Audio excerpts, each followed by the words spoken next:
an incident from the Prophet ﷺ's life in which he said on one occasion when he saw an individual lying on the ground by the name of Ya'ish ibn Tikhafa. He saw him lying on the ground on his stomach.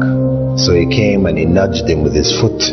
When he woke up and he looked at the Prophet ﷺ, he told him, this is the method of lying which God hates. People commonly, they like to sleep on their stomach.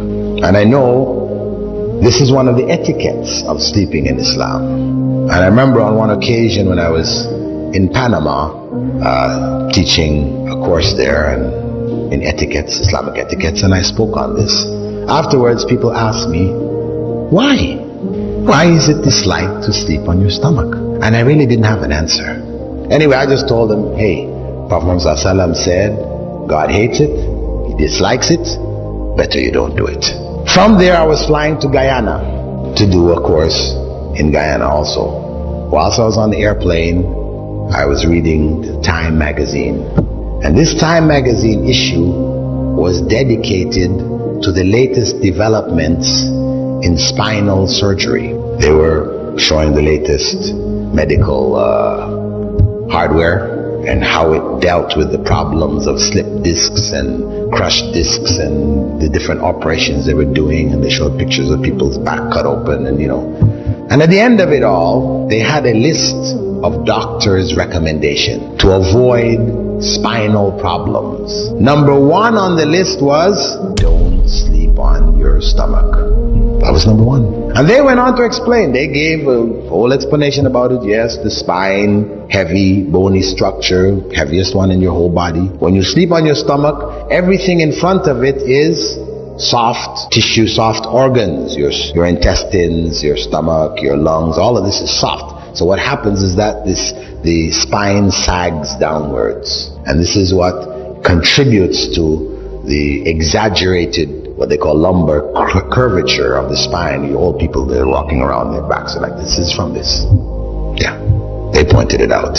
Furthermore, I said, mashallah, that was something. Then that was like 1981 when I came across that. And alhamdulillah, from then on I used to mention it in lectures and so on. So people could see, this is benefit there, something that you can't imagine. 1,400 years ago, Muslims, when the Prophet ﷺ said, don't do it because it's hated by Allah, they stopped doing it. Though they used to like to sleep on the stomach just as we do. And over these 1,400 years, they benefited. All the people who didn't do it were harmed in one way or another. So I said, mashallah. And that's how we should approach the things which Allah has prohibited and disliked. That it's better not to do it. Stay away from it because there's harm in it. Even if we can't see where the harm is.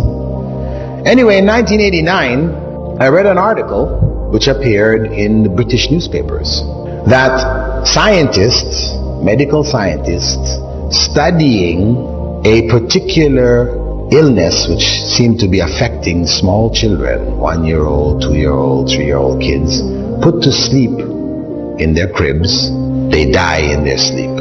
They call it crib death or sudden death syndrome, SDS, different names they're given to it. But they didn't know why, what was causing. So medical researchers did some statistical studies. They sent out researchers to people whose children had died, and they gathered up information about what the circumstances of the home was, what type of beds they put them in, what was the temperature of the rooms, all kinds of information. Anything they could think of that was related to the circumstance in which the child went to sleep that might possibly have a common factor, which would then be the danger factor. When they fed this stuff into computers, correlated the results, up popped what?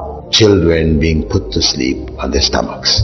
So they made a major announcement across England, front page news. Doctors warn parents, do not put your children to sleep on their stomachs. Anyway, the point is that 7 years later, in 1996, the researchers, after making this a standard part of, you could say, the information given to people who just had children, this kind of stuff, hospital information, advising parents don't put your children to sleep on the stomach. and this countrywide campaign to make this known, they found that after 7 years, the rate of cot death had dropped by some 68 or something like this percent. It had dropped drastically.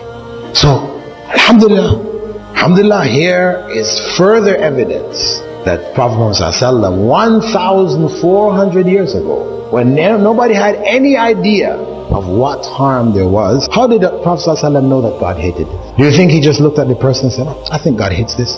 Let me tell him God hates this. No. Obviously, Angel Gabriel came and told him, when he saw the man lying there, he told him that Allah hates lying on the stomach. So he passed on that revelation that came to him.